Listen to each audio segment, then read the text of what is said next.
दोस्तों नमस्कार, ए news office पर आपका स्वागत है और मैं हूं नीरज अधिकारी।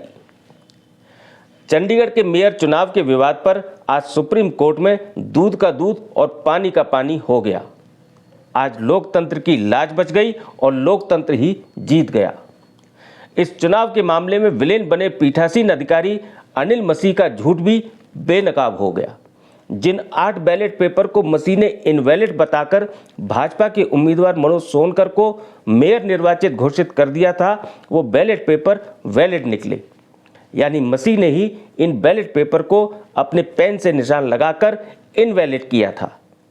मसीह का कोर्ट के सामने ये कहना कि उसने इनवैलिड बैलेट पेपर को चिन्हित करने के लिए निशान लगाया था, ये भी आज झूठा निकला। आज ये भी बिल्कुल क्लियर हो गया कि कांग्रेस और आम आदमी पार्टी ने इंडिया गठबंधन के तहत मिलकर पूरी मजबूती से ये चुनाव लड़ा था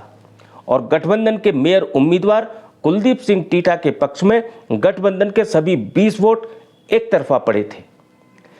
30 जनवरी को हुए इस चुनाव के बाद भाजपा ने जो आरोप लगाए थे कि कांग्रेस ही आम आदमी पार्टी के उम्मीदवार को मेयर चुनाव नहीं जीतने देना चाहती थी और आम आदमी पार्टी के भी कुछ पार्षद चुनाव तक उन्हें बंधक बनाकर रखे जाने से नाराज थे, इसलिए उन्होंने अपने वोट इनवैलिड किए। भाजपा के ये आरोप भी आज झूठे साबित हो गए,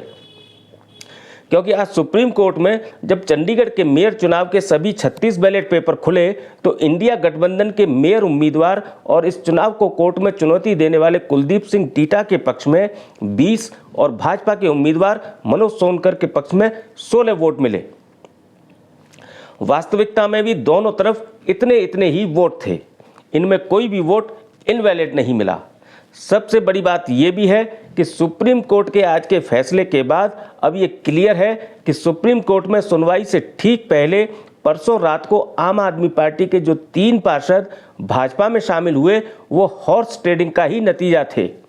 क्योंकि आज जब सुप्रीम कोर्ट में बैलेट पेपर खुले हैं तो आम आदमी पार्टी के उम्मीदवार के पक्ष में पूरे 20 वोट मिले हैं। यानी इनमें इन तीनों पार्षदों के वोट भी शामिल हैं।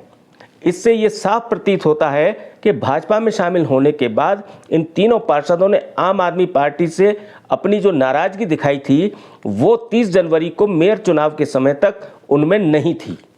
और भाजपा ने सुप्रीम कोर्ट में सुनवाई से सिर्फ एक दिन पहले अपने नवनिर्वाचित और विवादित मेयर मनोज सोनकर का इस्तीफा कराकर नए सिरे से मेयर चुनाव की जो उम्मीद लगाई थी उसके लिए भाजपा ने अपने वोटों की संख्या बढ़ाने की गरज से ही आम आदमी पार्टी के इन तीनों पार्षदों को तोड़ा।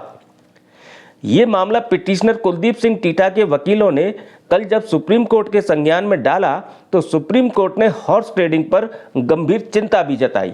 और शायद यही कारण रहा कि सुप्रीम कोर्ट ने चंडीगढ़ का मेयर चुनाव नए सिरे से कराने के बजाय 30 जनवरी को पड़े वोटों के आधार पर ही इंडिया गठबंधन के मेयर उम्मीदवार रहे कुलदीप सिंह टीटा को नया मेयर निर्वाचित घोषित कर दिया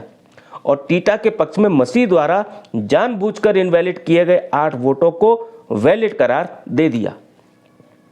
क्योंकि सुप्रीम कोर्ट को भी एहसास हो गया था कि नए सिरे से चुनाव होने की स्थिति में अब भाजपा का ही उम्मीदवार मेयर बन जाएगा, क्योंकि आम आदमी पार्टी के 3 पार्षद भाजपा में शामिल होने के बाद भाजपा के वोटों की संख्या इंडिया गठबंधन से ज़्यादा हो गई है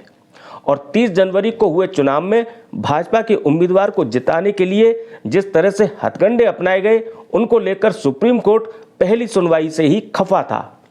सुप्रीम कोर्ट देश में स्वस्थ लोकतंत्र के लिए इस मामले से जो नजीर कायम करना चाहता था उस पर दोबारा चुनाव की सूरत में कहीं ना कहीं असर पड़ सकता था। शायद फैसले के वक्त सुप्रीम कोर्ट के जेहन में ये बात भी रही। इसलिए अगर देखा जाए तो भाजपा गलतियों पर गलतियां करते हुए आम आदमी पार्टी के 3 पार्षदों को सुप्रीम कोर्ट में सुनवाई से ठीक पहले भाजपा में शामिल करने की जो बड़ी गलती कर गई उसको विपक्ष के वकीलों ने तुरंत लपक लिया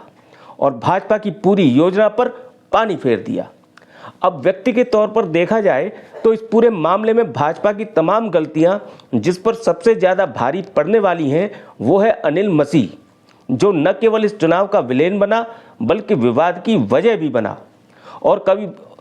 कभी भाजपा में सक्रिय पदाधिकारी रहा अनिल मसीह इस चुनाव के पीठासीन अधिकारी की कुर्सी पर बैठकर अपनी जिम्मेदारी पर निष्पक्ष नहीं रह सका। आज सुप्रीम कोर्ट में बैलेट पेपर खुलने के साथ उसका वो झूठ भी बेनकाब हो गया जिसमें उसने कल कोर्ट के सामने कहा था कि चुनाव का रिजल्ट घोषित किए जाने के बाद आम आदमी पार्टी के कुछ पार्षदों ने बैलेट पेपर छीनने की कोशिश की थी, जिसमें कुछ बैलेट पेपर फट भी गए। लेकिन आज जब सुप्रीम कोर्ट में बैलेट पेपर खुले तो सभी 36 बैलेट पेपर सही सलामत मिले। सुप्रीम कोर्ट ने अनिल मसीह की गलत बयानी पर उसे आज फिर फटकार लगाई और अब उसे सुप्रीम कोर्ट को गुमराह करने के आरोप में सीआरपीसी की धारा 340 के तहत कारण बताओ नोटिस जारी करने का आदेश दिया है, जिसमें मसीह को 3 सप्ताह के भीतर ये बताना होगा कि उसके खिलाफ कार्रवाई क्यों न की जाए। कुल मिलाकर आज सुप्रीम कोर्ट के फैसले के बाद आम आदमी पार्टी और कांग्रेस में जश्न का माहौल है,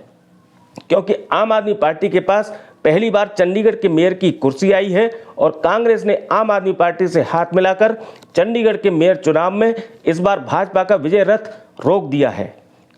जबकि लोकसभा चुनाव से पहले भाजपा को ये बहुत बड़ा झटका लगा है। भाजपा इस झटके से खुद को कैसे उबारेगी, ये देखना अब ज़्यादा दिलचस्प हो जाएगा, क्योंकि सुप्रीम कोर्ट के आज के फैसले और भाजपा की इमेज पर जो बट्टा लगा है उसका संदेश लोकसभा चुनाव तक जरूर जाएगा। आज के लिए फिलहाल इतना ही। आपको ये वीडियो पसंद आया हो तो इसे लाइक करके अपनों के साथ शेयर भी कर दें और इस चैनल को अभी सब्सक्राइब नहीं किया है तो इसे सब्सक्राइब करके स्वस्थ पत्रकारिता को अपना समर्थन दें। साथ में बेल आइकन भी दबा दें ताकि हमारे वीडियो के नोटिफिकेशन आपको मिल सकें। मेरे साथ जुड़े रहने के लिए आपका बहुत बहुत धन्यवाद।